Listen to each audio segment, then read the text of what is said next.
Welcome back. Here we are at the very last tutorial of my latest series, the 2025 30-day map challenge. This has been quite a ride, so thank you very much for following this tutorial series and also all my posts on social media. To close this series, and I promise I will be back with new ones later on this year, I'm going to show you how I built a network, so a topological map, if you want to say it so, about different food items sharing chemical compounds. So let's turn to Python and then Gephi and let's visualize some tasty food items. Since the last map of this year's map challenge from me is going to be an abstract map in the sense that I'm going to visualize a network, first I'm going to show you how the data looks like on the Food Systems Biology Database, or FSBI DB. This is actually a food item database, as far as I know, with currently 300 food items on it, such as beer, where food item 6 is actually beer with alcohol, pale lager beer, where we have all the chemicals related to flavors are listed. So if you go to the URL and change the ID to like 100, then we will see food item 100, which is chicken broth. It has all these molecules associated with flavor. Like we click on this one, then we can see that it's a fresh fruity flavor. It's actually a smell. And here are the food items it appears in. So to get that data, we will need to write a short Python script right after we import the necessary things. And here, as usual, I also add the link for the website. So first, let's download the data, for which we are going to do web scraping with a very simple web scraper, which you will see here right away. So we define a function which takes the food item ID, generates and downloads the URL, and then using beautiful soup extracts all the chemical components. So first iterates over the table where these information are stored, and then extracts the chemicals, and as a result we'll return the ID, the name and list of chemicals of that given food item in a dictionary. Here the chemical components are going to be packaged into a simple data frame. Now let's see how this works. We will scrape data from food item 300, where we will see that it's actually Gouda cheese, and here we can also see everything inside the food item.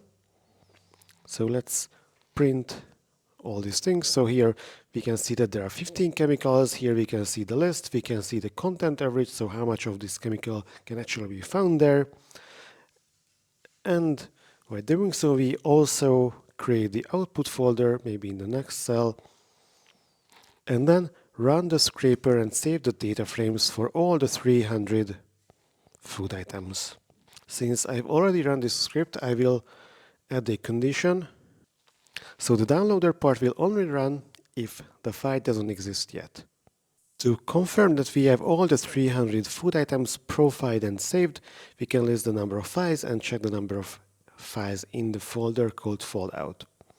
Now that we have all the data, let's build a network. So this network is going to show the similarity between each pair of food item, and the similarity is going to be computed based on the similarity in flavor-related chemical composition. So first, we are going to read in all the food items and their data frames. Which data frames look like the one here? They have the compound and the content for each chemical present in these food items belonging to any possible flavor molecule. Also, I did a couple of experiments when I was developing this tutorial, and then I ended up with the following filter. So for every single food item, I will do a filter and keep only the upper 25 percentiles of the chemicals, this way filtering out those chemicals which are present in just a very low quantity. Also, there are multiple ways to define the similarity, between each pair of chemicals. And first I did a few very simple ones, for example, comparing how many chemicals they share above the threshold, what is the cosine similarity of their scores, and a few others. However, these were keep getting very distorted, and the reason turned out to be that there were a couple of chemicals which were rather generic and present in many different food items which otherwise are not really similar, but they were still containing the stuff at a surprisingly high concentration. So at the end, I did something fairly new in my practice of network science, which is a weighting method somewhat similar to the TF-IDF scoring, which is usually used when comparing documents.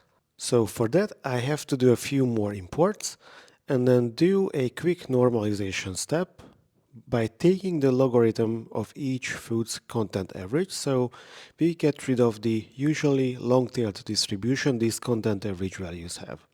Then we are going to build a combined content matrix, which, as you will see here, has all the food items and all the possible components or chemical compounds in the database. And then we do the TF-IDF styled weighting of the matrix. We can see the weighted scores, where each cell shows how strongly a given chemical compound appears in a given food comparing to all the other food items. So this not only shows the absolute weight, but it factors in how unique or distinctive every chemical is for that given food item. So now we have the overall information content or weight matrix between food items and chemicals. And now we will flip it around and compute the similarity matrix based on every food item by comparing their chemical weight matrix.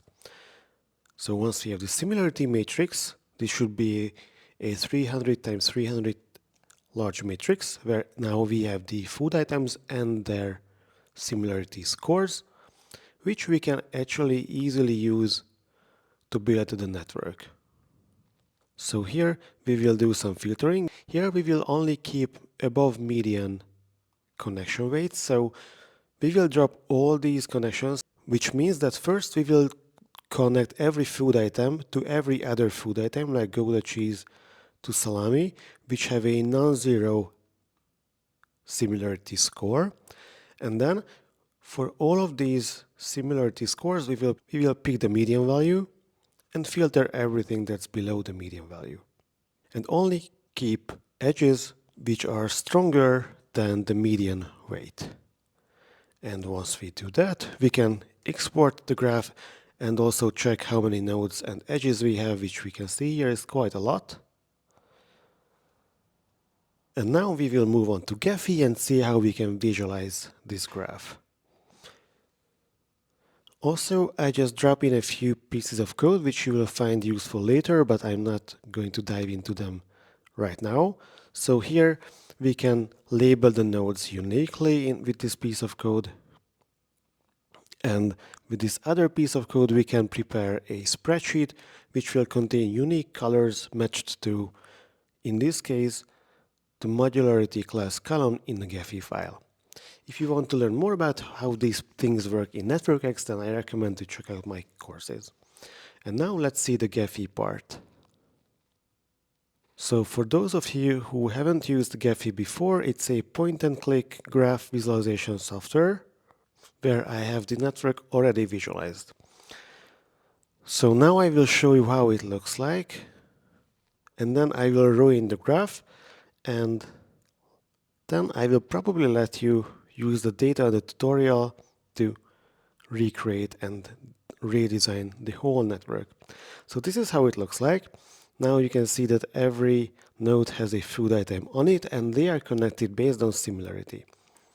This is the preview where we usually finalize the image. So here we can see that, maybe not the best coloring for now. So let's change the coloring to a custom unique color. Now every label is colored based on the node they are labeling, but now I will change the label color to uniform black. Apple juice, guava, orange juice, olive oil, these are all together apple, not surprisingly. and a few other clusters here like salami. Okay, donut a bit surprising, but well, some of these chemicals are really generic stuff, making things edible, I suppose, so maybe that's the reason. Or here, fishes, salmon, cod, trout, for example. So this is how the network mostly looks like. And in overview, we can actually edit the network. So here, we can also switch on and off the dark and the bright background. We can change the network layout. Now we have a force atlas layout, but we can do, for example, random layout, which is going to mess up the image. We can scale it up even more, not that much. And now all the nodes are placed at random. If we go back to the preview, then you will see that it's indeed random.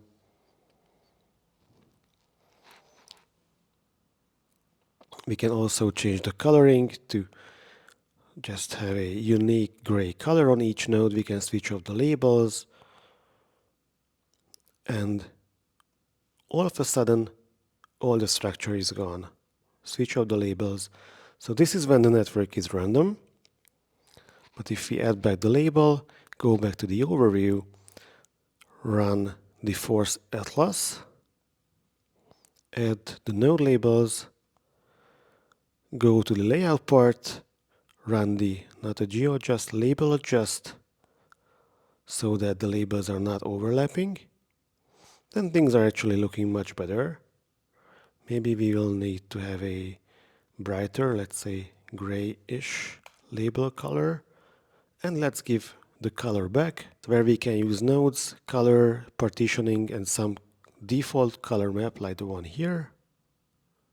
Or we can do a more vivid color palette, or we can use the one which is here in the data laboratory in the nodes table in the color column, which was added from the spreadsheet in Python, and then go back to the overview and use this button and this extension to color the nodes based on that column's hex code.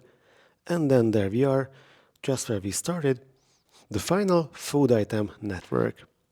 So very much in a nutshell, but this is how this network and this visualization and the last map of the 2025 30-day map challenge looked like.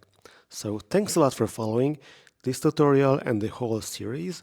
And stay tuned, because now I'm going to stick to YouTube and keep producing more and more tutorials. So see you there during the coming weeks. Thanks for watching. Bye.